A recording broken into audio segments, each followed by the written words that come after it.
그 여러분들이 이 4.3에 대해서 친구들이나 4.3 모르는 사람이 천지입니다. 대한민국에. 대학 교수도 잘 몰라요. 뭐 70 몇 년 전의 일이니까 그냥 대략 뭐 민중봉기라고 했다 하는 사람도 있고 그다음에 뭐 반란이라는 사람도 있고 정확히 몰라요. 여러분들이 그래서 시간 여유가 되시면 2001년 헌재 결정을 들어가 보시면 아주 간단해. 예. 그걸 여러분 다 무장하고 계시면 누구 말이 옳은지를 더 정확하게 알 수가 있는 것이죠. 김학성의 말이 옳은지 전교조 선생들의 말이 옳은지 지금의 민주당의 국회의원의 다수의 얘기가 옳은지 여러분 판단할 수 있는 것이. 자, 이런 사건이에요. 근데 이제 작년과 재작년이 되겠네. 2020년 제주 4.3 추모사 4.3 그 행사에 문재인 대통령이 갔어요. 가가지고 2020년에 무슨 말을 하냐면 먼저 꿈을 꾸었다는 이유로 제주는 처참한 죽음을 맞이했다. 아주 기가 막힌 멋진 말을 해요. 여러분 보세요. 먼저 꿈을 꾸었다는 이유로 제주는 처참한 죽음을 맞이했다. 이게 제가 뭐 멋있다고 그랬지만 멋진 말이 아니죠.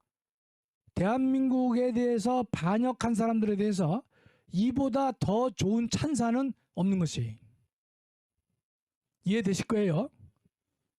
그 다음에 자, 한 줄 또 작년에는 한 줄 또요. 2021년 가가지고 뭐라 했냐면 이 남로당 이 반란 세력에 대해서 이를 진압한 군인과 경찰을 국가폭력이다 라고 얘기를 합니다.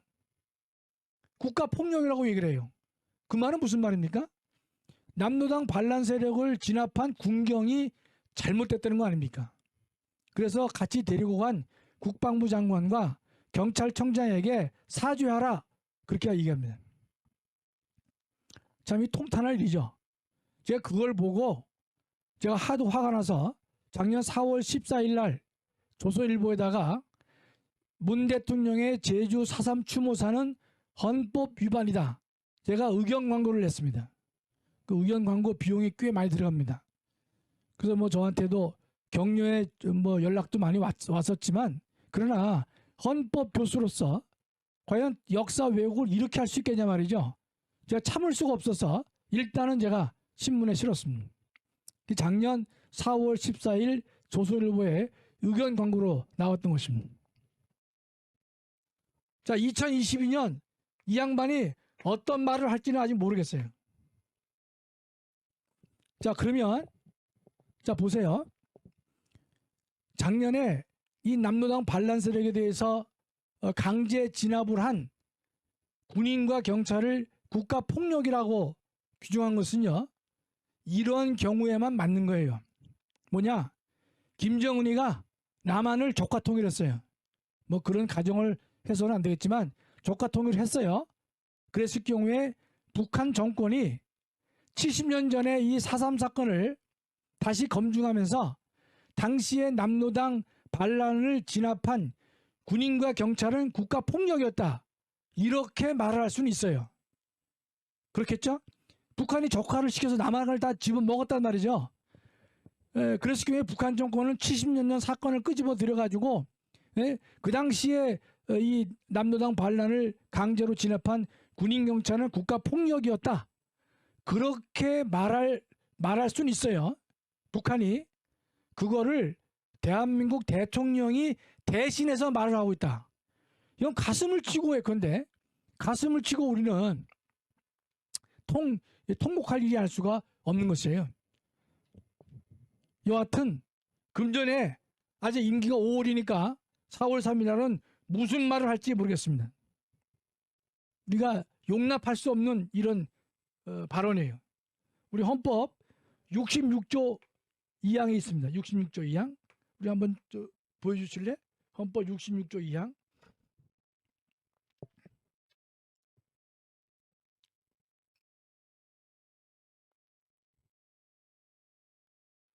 자, 이거 보시면요. 대통령은 이 대통령의 책무조항인데 국가의 독립, 영토의 보존, 국가의 계속성과 헌법을 수호할 책무를 준다 했는데 제가 길게 설명을 안 드리겠지만 국가의 계속성이란 말이 있어요. 이 말은 뭔가면 다시 이제 뭐 지워도 됩니다. 국가의 계속성은 다른 말로 국가의 정체성을 묻는 거예요. 정체성.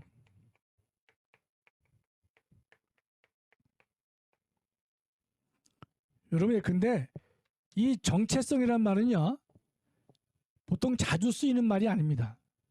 언제 쓰이느냐? 비상시국에 이 말을 합니다. 또 매우 이 마지막에 묻는 문제예요. 예를 들어 이런 겁니다. 교회, 너의 정체성은 뭐냐? 크리스찬의 정체성은 뭐냐? 대한민국의 정체성은 뭐냐? 근데 우리가 신사 참배에 대해서 굴복하느냐, 굴복하지 않느냐 하게 되면요, 교회와 교인에 대해서 네가 누구냐 말이죠. 네가 진정한 크리스찬이냐, 그거를 묻는 상황이 되는 것이. 이럴 때 뭘 씁니까? 정체성이란 말을 쓰는 것이.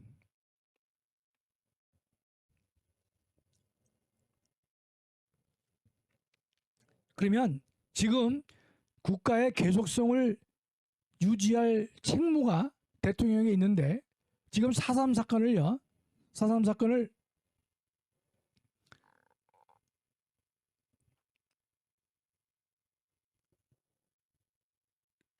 작년에는 4.3 사건을 진압한 군경을 국가폭력이라고 했다. 그 말은요, 대한민국의 정체성을 갖다가 부정하는 발언입니다. 그렇겠죠? 대한민국의 뭘 잃었습니까? 중심을 잃은 것이에요. 자, 우리가 이 제주 4.3에 대해서는요, 지금 제또 제가 얘기를 좀 드려야 되는데, 제가 수요일 날 칼럼이 하나 나가는데요. 이거 잘 보시면 좋겠어요. 여기서 이 문재인 정권이 어떠한 이런 일을 하느냐. 우리의 군경을 국가폭력으로 했지 않습니까? 하다 보니까 이런 짓거리도 하고 있는 것이에요. 20대 국회가 있었고 지금이 21대입니다. 21대인데 20대 국회 때 어떤 법안이 국회에 발의가 됐냐면요. 제주 4.3 사건 때 군법에 의해서 유죄 판결을 받은 그 사람들이 있거든요. 그 사람들의 이 판결을 일괄 무효화시키자. 그런 법안을 냈습니다. 그럼 뭐 제가 이걸 확인을 했으니까요. 제가 이 법안을 보고 제가 이제 그 정년 이후에 헌법 문제를 제가 좀 열심히 안 하고 다른 일을 좀 하려고 했었는데, 진화 비판을 하려고 했었는데, 그 문제를 보고, 그 법안을 보고 제가 상당히 격분하지 않을 수가 없단 말이죠. 그러니까 이 반란 사람, 이 제주도당의 이 반란 세력들의 반란을 가지고 그 당시 군법회의가 처벌을 했거든요. 처벌해서 수용자가 한 2천 몇 명 나왔어요. 그랬는데 그 판결을 일괄 무효화시키는 법률안을 국회에다 냈습니다. 그랬는데 그 당시 문 대통령이 대통령 시절에요. 20대 국회 말이니까. 근데 그 당시 기재부도 그러면 근데 그 이후에 돈을 지급해야 될 것이 너무나 많기 때문에 난색을 표명했어요. 자기 부하인 법무부도 어떻게 이 재판을 법률로 다 무효화시키느냐. 그건 너무 문제가 크다. 그래서 그 법안이 통과가 안 됐습니다. 문 대통령 시절에 그게 그랬는데 지난 4.15 총선거에서 180석 얻었죠. 180석을 얻으니까 이 사람들이 다시 이제 그 법안을 발의하는데, 지난번에 이 재판을 일괄 무효화시키는 법안이 자기네들 보기에도 너무 민망하다 보니까 그거를 그 법안을 유지하지 않고 다른 방법을 했어요. 뭔가면 법무부 장관이 2천 몇 명에 대해서 직권 재심을 할 수 있도록 했습니다. 작년 11월 말인가요? 11월 30일쯤 됐는데 박범계가 대검찰청에게 2천 몇 명에 대한 그 수용자 재판이 있거든요. 이걸 다시 재판하라. 직권 재심에 회부했습니다. 회부하라라고 명령을 내렸어요. 자, 그러면 지금 대검찰청에서는요, 위원회가 만들어졌겠죠? 만들어져서 이 2천 몇 명에 대한 수용자들의 재판을 무효화시키는 그 작업을 지금 아마 하고 있을 겁니다. 이런 식으로 돼 있다, 이 나라가요. 그러니까 지난번에는 이 판결을 일괄 무효화시키려는 법안이 제출이 됐었는데, 그 대신에 그 방법보다는 법원의 재판을 통해서 일괄로 다 직권으로 재심을 하게 하고, 거기서 무죄를 받아내게 하려고 하는 것이, 그게 그거죠. 그럼 이제 또 하나는 금년에요.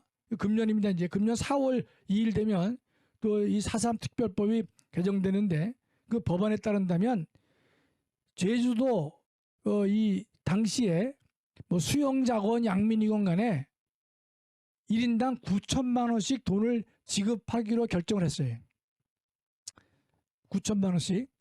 그래서 그 한 번에 못 주고 나눠준다 그랬는데, 제가 볼 때는 정권이 바뀌게 되면 그것부터 막아야 되지 않겠나, 이런 뜻입니다. 여기서 우리가 한 가지 강조할 것은요, 그 당시 제주 4.3 사건에 의해서 피해를 본 사람은요, 이런 사람이 있을 수 있어요. 이 남로당 이 반란 세력, 인민유격대에 의해서 무고하게 죽임을 당한 사람이 있습니다. 그렇죠? 두 번째는요, 당시 이 제주 4.3의 이 반란 세력에 대해서 군인과 경찰이 다 공격을 한단 말이죠. 공격할 때 과잉 진압에 의해서 돌아가신 분도 있어요. 군인 공격에 의해서 돌아가신 분도 있단 말이죠. 이런 분들에 대해서는 남로당이 주체가 되었건 군경의 과잉 진압으로 사망한 간에 이분들에 대해서는요, 보상금이나 배상금을 지급하는 것이 옳아요. 이건 뭐 70년이 됐건 100년이 됐건 지급해 옳습니다. 그렇죠? 무고하게 돌아가셨기 때문에. 그러나 문제는 그 당시 군법회에 의해서 2천여 명이 유죄 판결을 받았단 말이죠. 유죄 판결을 받았다는 말은 어떤 뜻이겠습니까? 이 남로당 반란 세력에 적극 가담을 한 사람들이에요. 적극 가담을 해서 대한민국 군인과 경찰에 대해서 군인과 경찰을 죽이려고 적대 행위를 한 사람이란 말이죠. 그런 사람들을 무죄로 만들어 주겠다. 그래서 국가가 배상이나 보상을 지급하겠다. 이건 예컨대 그 당시 억울하게 돌아가신 분들이요, 무덤에서 벌떡 일어나는 사건입니다. 그런 일을 지금 자행하고 있단 말이죠. 금년 4월 2일 되면요, 이제 그 돈이 하나씩 지급될 겁니다. 네. 그래서 이번에 정권 교체에 의해서 이런 일을 다시 못하도록 우리가 막을 이런 시대적 사명을 우리가 갖고 있는 거죠. 아직도 뭐 우리가 시간이 좀 남았기 때문에 제가 이 말씀드린 김에 여수 순천을 같이 말씀드릴게요. 여수 순천은요, 제주 4.3과 분리해서 생각할 수가 없습니다. 자, 8월 15일 되니까 대한민국이 만들어졌죠. 이승만 정부가 들어선 거예요. 요때까지는요, 제주 4.3은요, 미 군정 하에서 발생한 일이에요. 물론 6년 동안 지속됐지만, 이제 8월 15일에서 대한민국이 만들어졌단 말이죠. 그랬는데 제주 4.3이 진압이 안 되는 거예요. 그렇죠? 6년 동안 해서 진압이 될 정도니까 당연히 진압이 안 됐단 말이죠. 그래서 여수 순천에 여수에 있는 군대 14연대입니다. 14연대. 그러니까 이승만 정부가 여수에 주둔하고 있는 14연대에 명령을 내려서 니네가, 군인이에요. 군인이 명령을 내려서 제주도에 출동을 해가지고 제주 4.3 사태를 진압하라 라고 명령을 내렸어요.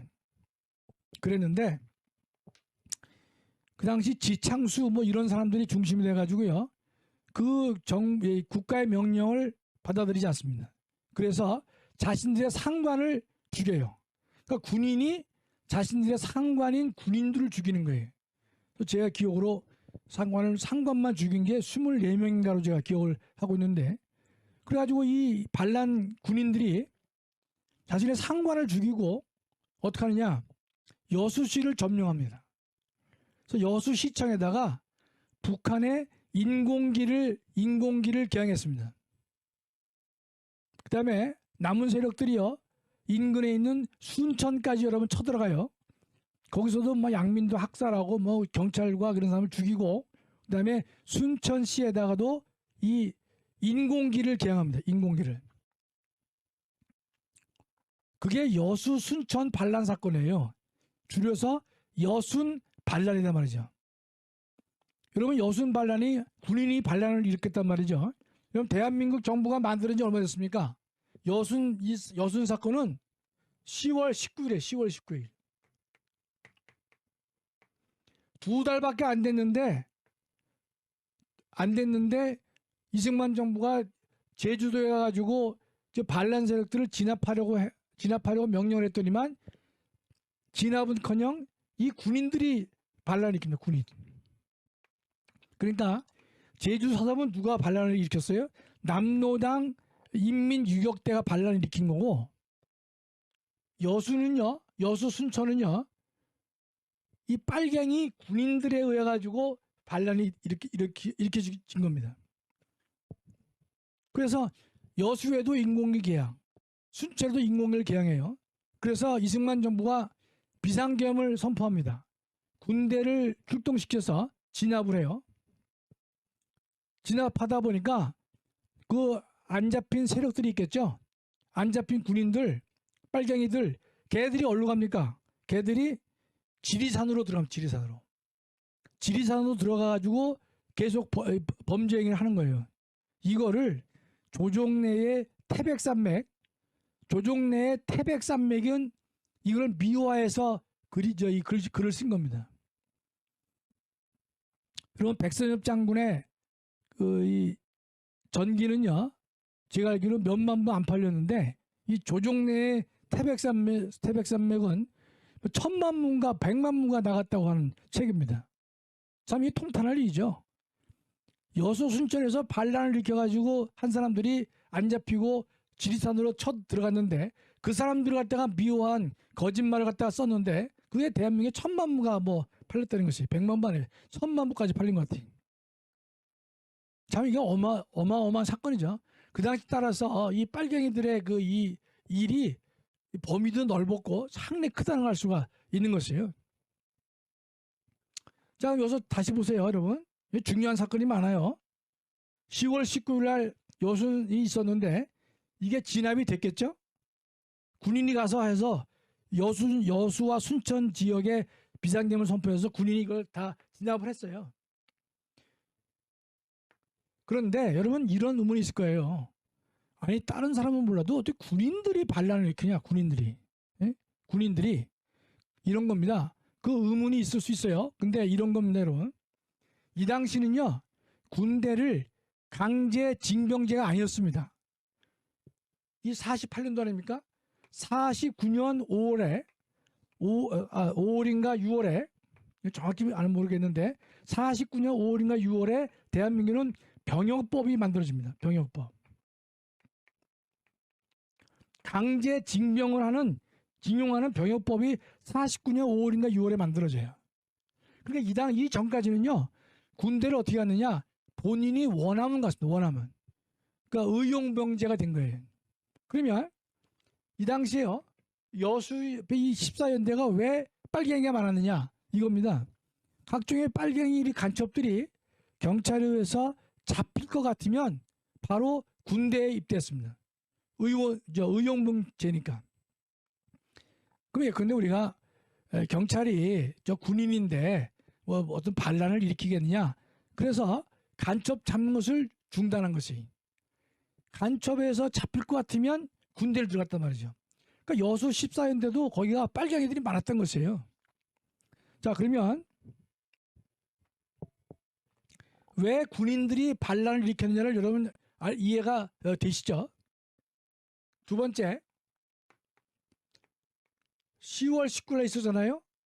이 남한에 빨갱이 너무 많은 거예요. 그래서 이승만 대통령이 국가보안법을 만들어. 국가보안법.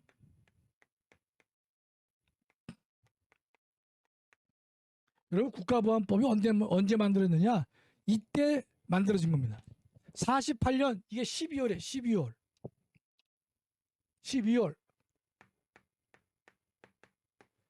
여러분 국가보안법이란 말이 뭡니까? 잘 보세요. 국가보안 국가 자체를 지키는 법이란 뜻이에요. 이 당시에는요 대한민국 형법이 없었어요. 자 봐요. 8월 15일 날 나라가 세워졌단 말이죠. 그해 12월 달에 대한민국 형법 없었어요. 그럼 그 당시는 이 사회 안전을 어떻게 확보했느냐? 일본 시대에 사용했던 일본 의용 형법을 그대로 갖다 썼습니다. 아직 대한민국 형법을 만들기 전이에요. 그러면 형법도 만들기 전에 이승만 대통령은 국가보안법을 먼저 만들었던 것이. 왜 그랬겠느냐? 하도 빨갱이가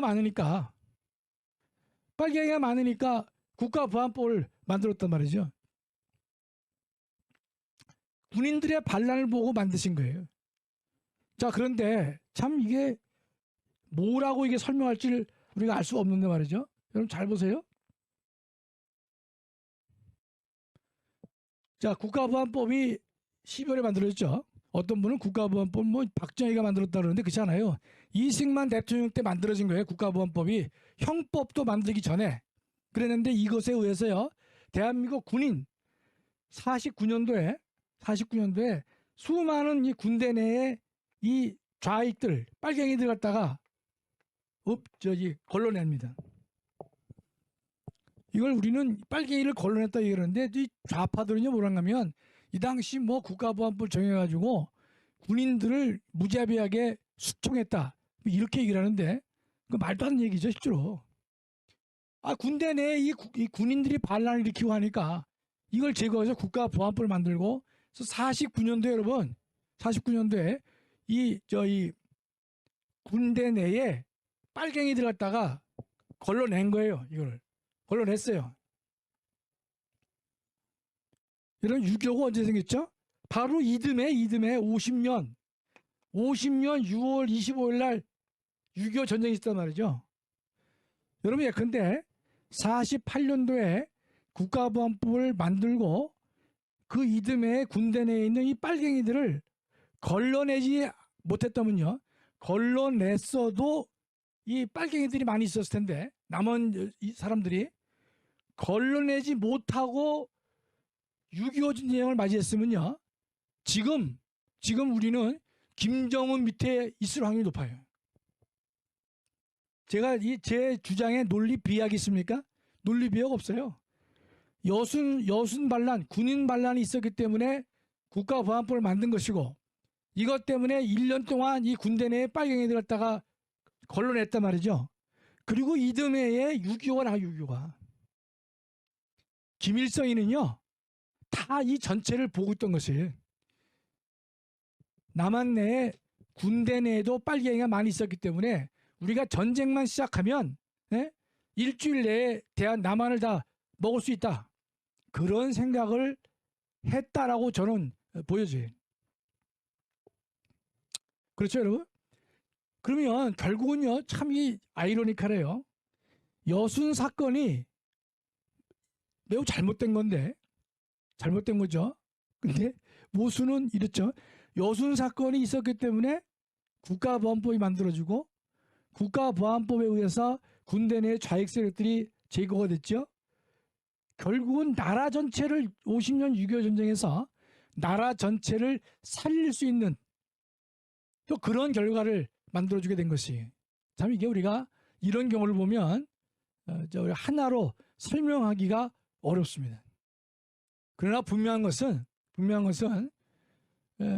여순이 그렇다고 해서 여수순천이 잘된 거다라고 말할 수는 없죠. 우리 가룟 유다가 예수님을 갖다가 우리 팔았단 말이죠. 안 팔았으면 주님께서 십자가에 돌아가실 일이 없죠. 그럼 인류의 구원은 없는 거예요. 그렇다 그래가지고 가룟 유다가 예수님을 팔아먹은 것을 갖다가 잘했다라고 볼 수는 없단 말이죠. 마찬가지예요. 자, 그러면 정리를 해보겠습니다. 4.3 사건이 있었어요. 왜 있었죠? 50 성선거를 반대하기 위한 것이에요. 조선인민공화국 만세를 불렀던 사람들이에요. 이 사람들이 6년간 계속 발악을 했어요. 그 다음에 8월 15일 날 이후에 10월 19일 날 여순 반란 사건이 있었단 말이죠. 이걸 비상계엄으로 진압합니다. 그러자 12월 달에 국가보안법을 만들어요. 국가보안법을 위해서 49년도 1년 동안 대한민국 군대 내에 있는 이 빨갱이들을 갖다가 걸러냅니다. 그걸 보통 숙군 작업이라고 하는데 걸러내요. 그리고 이듬해 6.25를 우리가 맞게 되는 것입니다. 정말로 우리나라가 이 풍전등화와 같은 과정을 쭉 겪어서 내려온 것입니다. 그런데 지금 이 작년에 여수 순천 특별법이 또 만들어졌어요. 그 제주 4.3하고 똑같아. 제주 4.3 특별법에서 만들어진 거 마찬가지로 지금 작년에요. 여수 순천 특별법이 만들어졌어요. 그 법에 보면 그 당시에 이 군법에 의해서 유죄 판결을 받은 수용자들을 무죄로 만들어주는 근거 조항이 그 안에 들어가 있습니다. 제가 국민의힘을 제가 지지를 열심히 못하는 이유 중에 하나가 이 제주 4.3 특별법에 103명 중에 73명이 그 법안에 찬성합니다. 5명은 반대, 그다음에 25명은 기권합니다. 여수 순천은요, 대다수가 거기에 뭐 대승적 차원에서 동조를 해줍니다. 그러면 그 지금 민주당과 국민의힘 다수의 생각이 옳은지, 제 생각이 옳은지, 그럼 한번 우리가 금년에 대선이 우리가 제대로 잘 정권 교체가 이루어지게 된다면 아마 다시 한번 판가름 나지 않겠나. 또 하나는 지금 헌법재판소에 저희가 제주 4.3 특별법이 위헌이다라고 헌법소원을 제기한 바 있거든요. 헌법재판소가 금년 또는 금년 말이나 내년에는 나름의 저는 올바른 결정을 해줄 것으로 믿는데 저는 좋은 결론이, 특히 이건 좋은 결론이라기보다도 올바른 결론이 내려지기를 제가 간절히 소망하고 있는 것입니다. 자, 그럼 오늘은요, 제가 뭘 설명드린다면 우리가 45년부터 48년까지의 간단한 우리의 건국의 과정, 그다음에 가장 중요한 이 제주 4.3 여순 반란을 제가 말씀드렸습니다. 여러분들 이 부분은 모르는 사람도 많고 제대로 설명도 안 돼 있고, 따라서 이 무슨 논쟁하다 보면요 항상 우기는 사람한테 질 수밖에 없는 상황이거든요. 여러분 그럴 때 어떻게 해야 됩니까? 그럴 때 헌법재판소 9분의 그 의견이 제주 4.3의 본질을 뭐라 그랬어요? 대한민국의 건국을 방해하고, 그다음에 조선민주주의 인민공화국으로서의 통일 국가를 만들기 위해서 제주도 남로당 제주도당에 의해서 이루어진 인민 유격대의 반란이다, 이런 뜻입니다. 자, 그러면 오늘은 여기까지 하고요. 또